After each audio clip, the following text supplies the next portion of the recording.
Kaij police स्टेशनला मसाजोगकरांचा प्रचंड तीव्र असंतोष आहे की ते महाजन आणि पाटील यापैकी महाजन हे स्वतः पोलीस स्टेशनला आले आणि कॉम्प्युटरवरती काहीतरी काम करत बसले।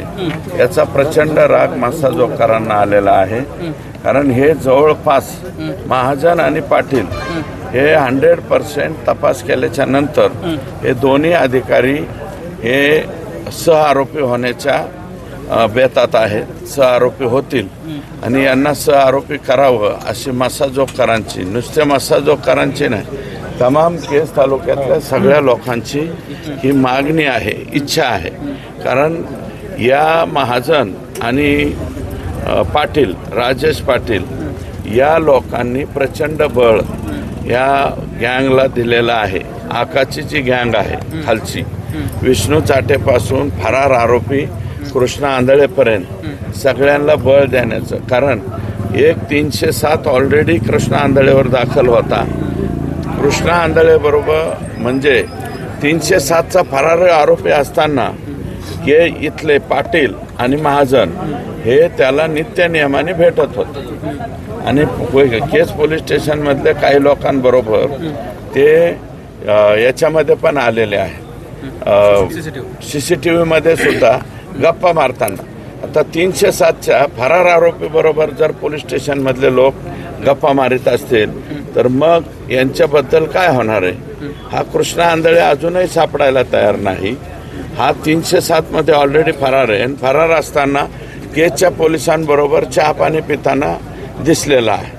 मग ज्या अर्थी महाजन आणि पाटलाचं हे कृत्य आहे, तर हे दोन्हीही लोक, महाजन अजून सस्पेंड नाहीत, फक्त राजेश पाटील सस्पेंड झालेला आहे, महाजन सुद्धा सस्पेंड व्हावा आणि हे दोघांनाही सहआरोपी करावं अशा प्रकारची मागणी आहे। आणि आता वैभव पाटील इथं अधिकारी आलेले आहेत, त्यांच्याबद्दल मात्र मसाजोगकरांनी समाधान व्यक्त केलं आहे आणि केज तालुक्यातले सर्व प्रमुख मंडळी, केजचे नगराध्यक्षपासून माजी नगराध्यक्ष, केजचे माजी सभापती, हे सगळे जबाबदार लोक या ठिकाणी आलेले आहेत।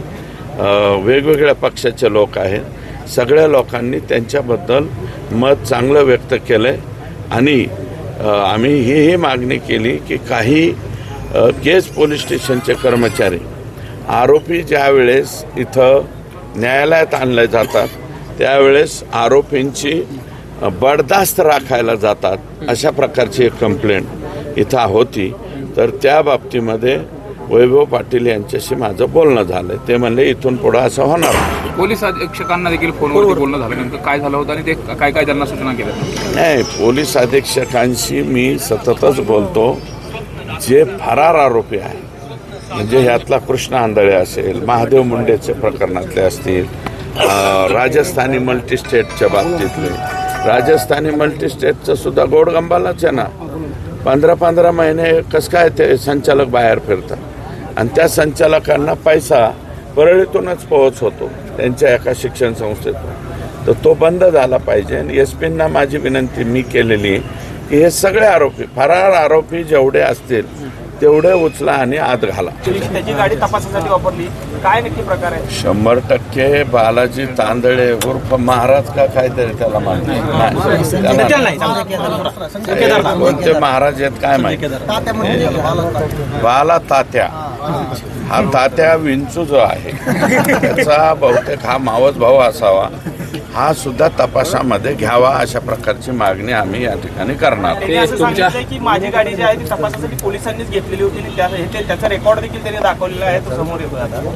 100% काही सह आरोपी करावेत अशा प्रकारची मागणी, एक 7 मागण्या, 9 एकूण मागण्या, त्यातल्या 2 मागण्याच्या बाबतीमध्ये ऑलरेडी निर्णय होत आलेला आहे। एक म्हणजे माननीय उज्ज्वल निकम साहेब यांची नियुक्ती ही लवकरात लवकर व्हावी। दुसरी जी आहे ते फास्ट ट्रॅकवरती, तर मुख्यमंत्र्यांनी मला वाटतं याच्या बाबतीत सांगितलंय फास्ट ट्रॅक कोर्टातच या घटनेची सुनावणी होणार आहे आणि चार्जशीट आता म्हणतायत, परंतु माझ्या मते 70% SIT गेलेली आहे, अजून 30%. फक्त त्या 30%मध्ये मस्साजोगकरांचं जे म्हणणं आहे ते म्हणणं ऐकून घ्यावं, अशा प्रकारची आमची विनंती.